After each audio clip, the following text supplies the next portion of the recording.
Okay, now start that again. Sibling rivalry is a big question that a lot of parents have. What do I do when my kids are fighting? And a lot of the reason that parents are driven to structure their children's time is so to prevent sibling rivalry, because if the kids are just hanging out together, then inevitably fights start developing, parents get really stressed out, and everybody gets really upset, and it just kind of goes downhill. So here's what I want to say about sibling rivalry. And this, I think, might be a little surprising to people or not, I don't know. But siblings and kids are supposed to fight because children are working on basic interaction skills that hopefully we as adults have already developed. We as adults don't need to be fighting. We could be, we do fight, but we don't need it for our development. Children need to be fighting because they need to develop their conflict resolution skills. They haven't developed them yet. They need to develop assertiveness. They need to know, when do I give in? When do I not give in? Learn empathy, learn flexibility. All of these things happen not by parents dictating, you should feel bad for your sister, or, you should give in to your sister, you should be more flexible, or you should be more assertive, or you should work out your differences. It happens through practice. And practice means fighting. If they're not fighting, they're not practicing. Hold on 1 minute.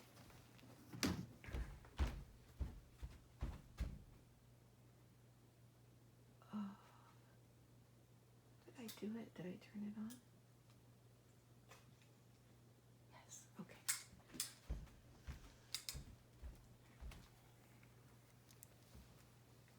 So if kids are not fighting at all, they're not practicing these skills, and the more that they fight, the more that they work on these skills.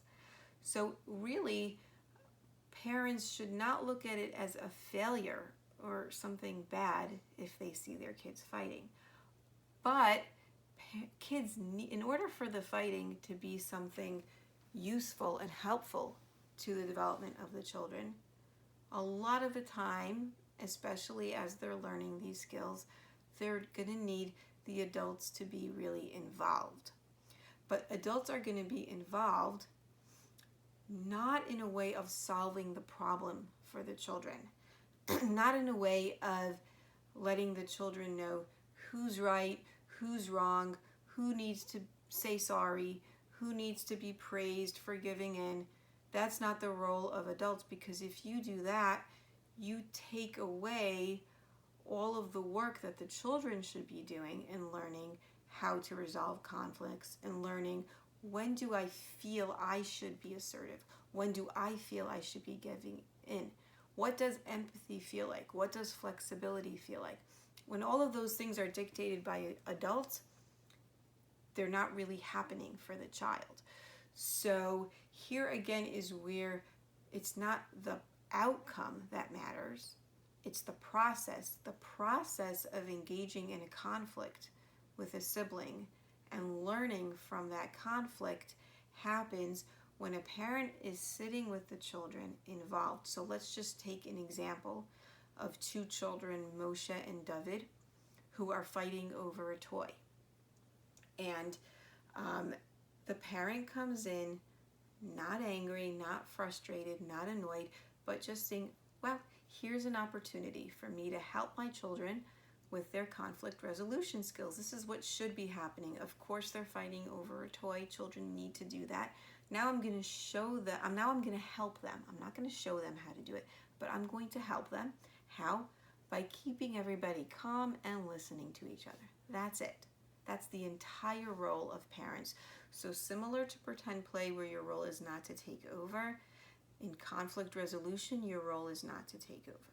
So how do you do this? Well, when you first come in, it's really important, if they're grabbing a toy from each other, it's really important to hold onto the toy. But not in a punitive way, like, oh, I'm going to take away this toy if you guys don't figure this out, if you guys fight over it. It's holding on to the toy and saying, wow, Moshe, you look like you want this toy, and David, you want this toy. Okay, let's figure out what to do. So that you're modeling that you're very calm and they can be calm, and we're just going to figure out what to do. Mommy's just going to hold the toy while we figure this out. And I'm here with you, to help you figure it out. So then, let's say Moshe, very upset, says, that's my toy. I had it first. So you're not going to objectively judge whether that's true or not. It may be completely untrue. It may not be Moshe's toy at all. Or you may believe that all toys, in your household should be shared, and you have the right as a parent to decide that. So it may be true, it may not be true. Either way, that was communication from Moshe's part that's really meant for David. It's not meant for you as the parent.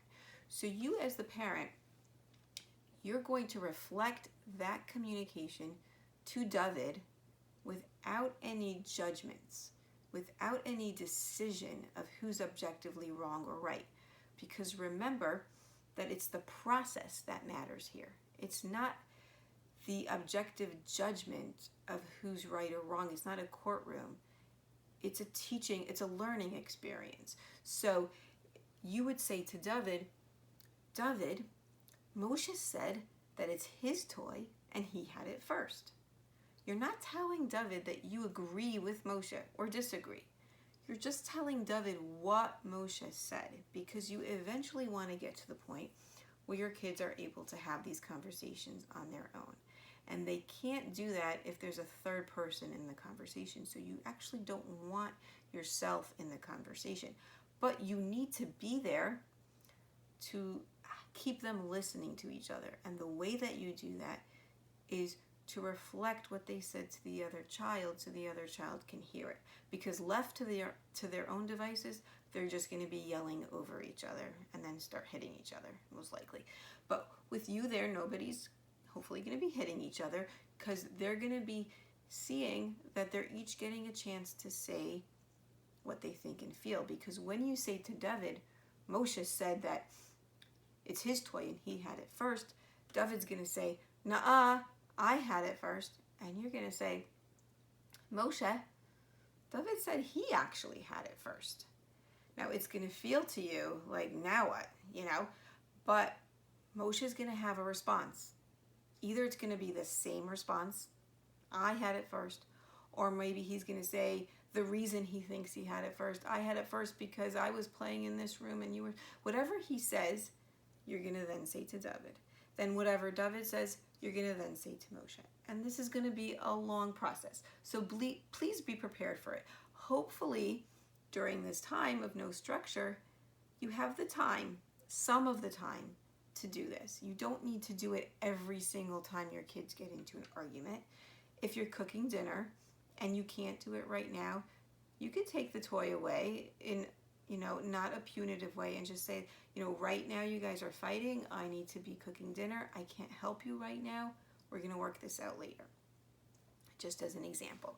So you don't need to feel that you need to do this all the time, but when you do have the ability to sit down with your kids and help them with their conflict resolution, that's when you would be doing this, and you would be expecting that this is going to take a long time, a really long time possibly.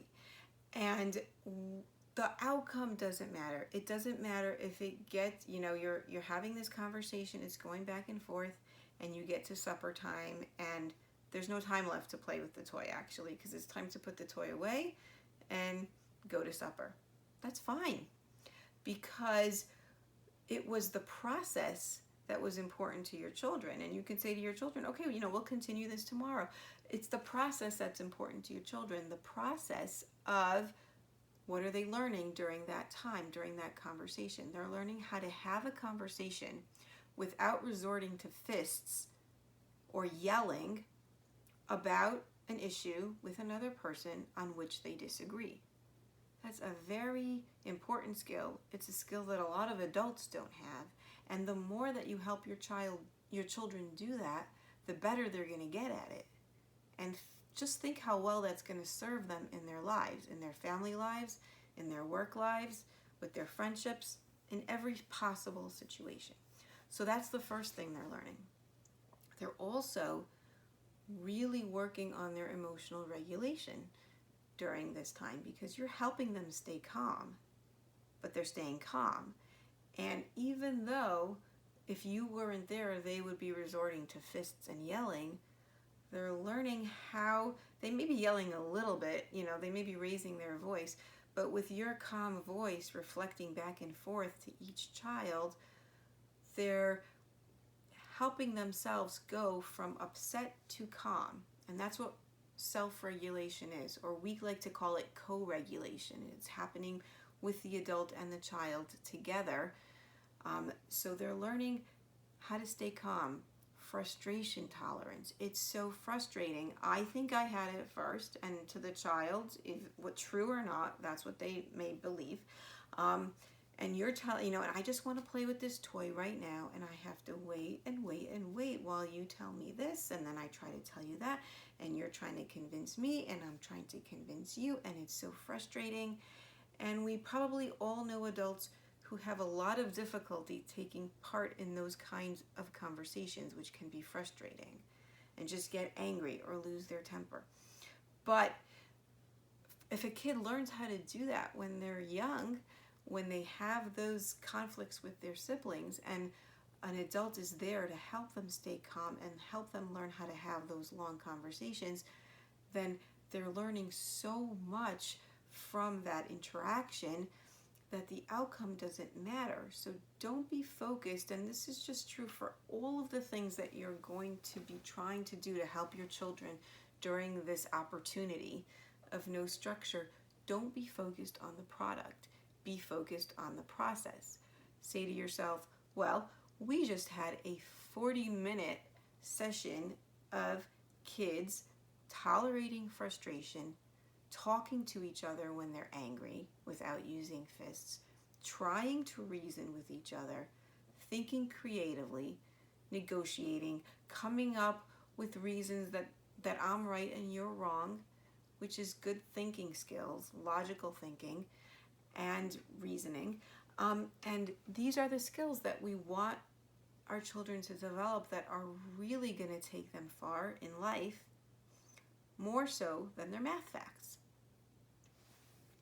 Math facts are important too, and they need to learn their math facts.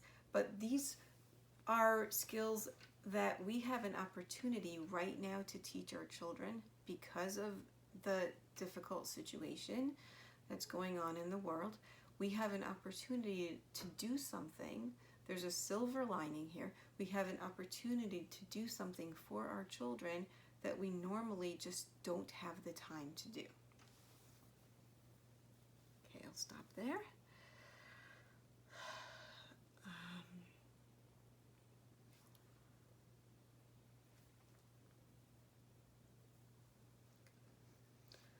So parents are wondering a lot, how should I be structuring my day with my child?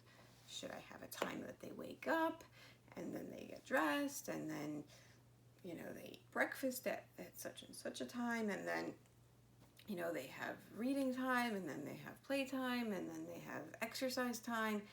And what I say to you parents is, please, if you can move away from that, just move away from it, because they've had plenty of structure in their lives, probably from the time they were 2 years old, right?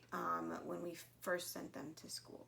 So what they need now is to be able to benefit from the lack of structure, because we don't have schedules to follow now. We don't need to get them to school so we can get to work and we can, go to the store and buy the thing, whatever things we had to do in the past, we don't have that anymore. So now we have the opportunity to let the day flow. We have the opportunity to let the kids wake up when they wake up, stay in their pajamas, play, and for us to just join them, connect with them, and the benefits, besides for the benefits that they're going to be getting in terms of their creativity, their executive function, their self-esteem, their emotional regulation, all of those benefits that they're going to be getting from having that opportunity to play, and especially the opportunity to play with you. Besides that, just the benefit of them deepening their relationship with you. There's no relationship that's more important than the parent-child relationship, and that's given so little emphasis in our culture. Like, you're lucky if you get 10 minutes, if you have 10 minutes for your child. Maybe you can read them a bedtime story. But now we have time, just time, to deepen those bonds. They're only going to be your children for, X number of years, and then they're going to go off and leave you and have their own lives. And this is the time when they really want to connect with you, the time when you can bond with them. And we have such an opportunity now. But to bond with our children, it's going to be a much more powerful bonding experience for the children if the parents are following the children's ideas and letting the children lead. Because if the children are leading, then we are getting a window into their world, what they want to be playing, what they're interested in, what emotional themes are they working on, are they trying to process that we can join them in on. So it feels to the child like the child is having a personal conversation with you. The kind of conversation that you would have with a best friend, where you would, unearth your deepest desires and your deepest fears and your wishes, and you just feel so close to that friend because you just connected. That's the type of bonding feeling that your child has when you just kind of relax, go with the flow, and take the role in the child's play that the child wants you to take. Your child will feel as connected with you as she could possibly feel. And that's going to, besides for just deepening your bond with your child, which every parent wants to do, and making your child, you and your child just feel so close to each other, it's also going to just make your child a better behaved child all around, which we all need right now with our children home all day, because your child is going to be a child who feels that I'm important to my parent, to my mother, my father, my mother. I'm just going to say mother for right now. My mother likes me. She thinks my ideas are interesting. She wants to join in on my ideas. That's different from loving me, right? She likes my ideas. She likes me as a friend. She's my friend. She plays with me the way that I want to play. And it gives the child such a feeling of empowerment that fuels the child for the rest of the day, because now the child doesn't need to fight in order to get your attention, because your child is already getting so much of your attention. Or the child doesn't need to fight to act out emotions that have been bottling up inside of them, because you've sat with them and you've processed their emotions with them, and now they feel more calm. They feel more regulated. When children have really good pretend play sessions with adults, especially their favorite adults, their most important adults, they feel really good afterwards. They feel calm and regulated. They've processed their emotions. It's just it's like they had a great therapy session. But for adults, our best therapist might be, a professional, but for kids, it's you. It's mom and dad. That's the best therapist in the world, but you're not being their therapist. You're being their friend, their best friend. And that you still need to be a parent who sets limits and does all of the other parenting jobs that you have. But all of those jobs are going to be so much easier if you take the time to enter their world and join their world and let it go for as long as it goes, if you can right now. I know that some parents are working from home, and for those parents, it's really, really hard and you have less time for this. And of course, I understand that you need to do what you need to do for your family. But on the weekend, or whenever you do have the time, or for parents who have a lot less structure in their lives right now and have a lot more time, let it go however long it goes. You don't need to worry about when lunchtime is. Lunchtime will come when everybody's hungry. Oh, let's have lunch now. That's okay. It's okay to let your day flow. We couldn't do that before because we had jobs to get to, and the kids had school, and there were practices and extracurricular activities and so many things to do. And now we don't have all of that. It's okay to let your day flow. Take a break here.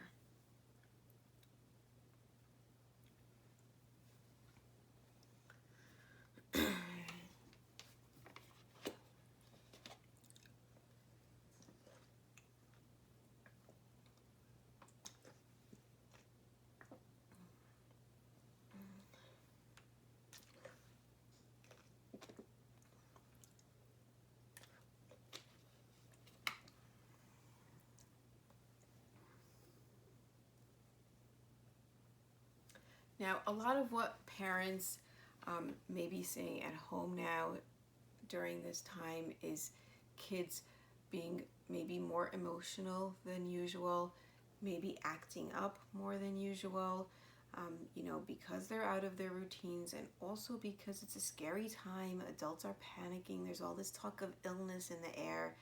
It's strange even for us adults what's going on. For kids, it feels really weird. They've a lot of their relationships have been put on hold. They don't have that time with their peers. If the adults are stressed, they can sense that. They can feel the adult stress, and even if they don't completely understand why, it affects their behavior. So we're dealing with kids possibly now who are just a lot more emotional, at least for some kids.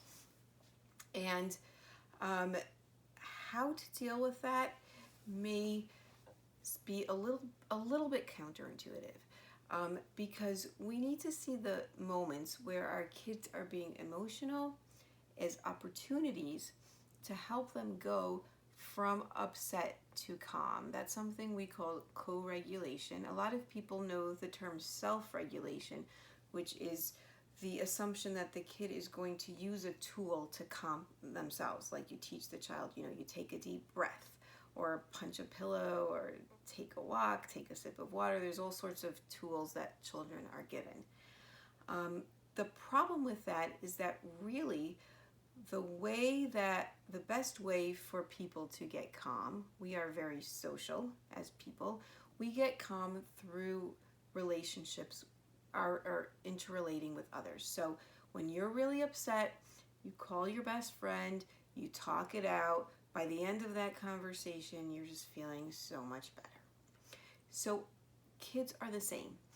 When they're really upset, very often, they're in fight or flight mode.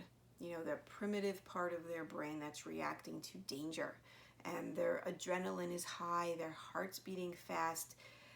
They are not going to be logical and rational and reasonable right at that moment. Probably not logical and rational enough even to say, oh, I think I should take a deep breath right now, because their brains are telling them that they're in danger. A lion is attacking you. This is not a time to take a deep breath. So that's why these strategies end up failing for a lot of kids. What kids really need when they're in fight or flight is they need your help as an adult. Learn how to use their relationship with you to get out of fight or flight mode and get more into their frontal lobes, that logical, rational part of their brain. So how they will do this is counterintuitively by you joining them in their emotional state. And to explain this, I need to give an example. So I'm going to give an example of a very young child, but this applies just as equally well to older children. So let's say you have a young child who wants cookies, and he's had enough cookies, but he doesn't think so, and he's screaming, right? So how do you deal with that situation? So if you can, you have some time to help your child, you come very close to your child at eye level and you say to your child, you want those cookies right now. You want me to give you those cookies right now. Now that very often, if your child's not too far gone yet, is going to calm your child down, because the purpose of their yelling and screaming, or the reason they're in fight or flight, is because they feel alone in this need for cookies, and they do not think that you share their emotional need for those cookies. But you have just shown them that you completely get what they're saying. But notice that when I did that, I did not use any emotion labels, right? I didn't say, you're feeling really angry. That would be like a logical analysis of the situation. But remember, they're not in their logical part of their brain. So this is not a good time for logical analysis. We could do that later. This is a good time for joining them so that they can see their emotion reflected in you, and that takes the edge off of it. That makes them feel somebody else shares this with me. I feel a little more calm. Maybe I'm not in danger. So very often, if I say that to a child, you want those cookies right now? They calm down enough to say, yeah. And they're still insistent that they want those cookies, but now they're not shrieking as loudly anymore. You start seeing a movement towards more calm. But it doesn't end right there. It keeps going. They say, yeah, because I'm so hungry and I only want cookies. And you're going to have to, as long as they're still upset and they have not reached the point of being completely calm yet, you resist the urge to say, like, well, you already had a lot of cookies, because then you're doing the opposite of joining them in their emotion. You're invalidating their emotion, and that's going to send them right back into fight or flight. Because, if you say, there's no lie in here, but the child feels there is a lie in here, in other words, the danger, there's no danger here, there's nothing for you to be upset about, that just makes you feel, yes, there is. I need to prove to you that there is, and the child's going to scream louder and louder. So what you need instead to do is show your child how much you get what they're feeling. So that means you join them, and you join them for as long as it takes. So you're going to keep repeating for them, but your tone of voice, your affect has to reflect their emotional state. So it can't be a sympathetic tone, because a sympathetic tone does not show that you understand them. It shows that you feel bad for them, and that's not what they want. So if the child would, if you would say to the child, oh, you really want those cookies. I know. I see you really want those cookies. That's going to make them scream more, because they don't feel their emotion reflected in you. Their emotion is anger. But if I say to the child, you want those cookies right now, I've shown them that I know how they're feeling without using an emotion label, which is, the logical analysis. That's the frontal lobes. But I've shown them in a way that appeals to the primitive part of their brain, the more emotional part of the brain, because that part of the brain can process not words and feelings, labels for feelings. That part of their brain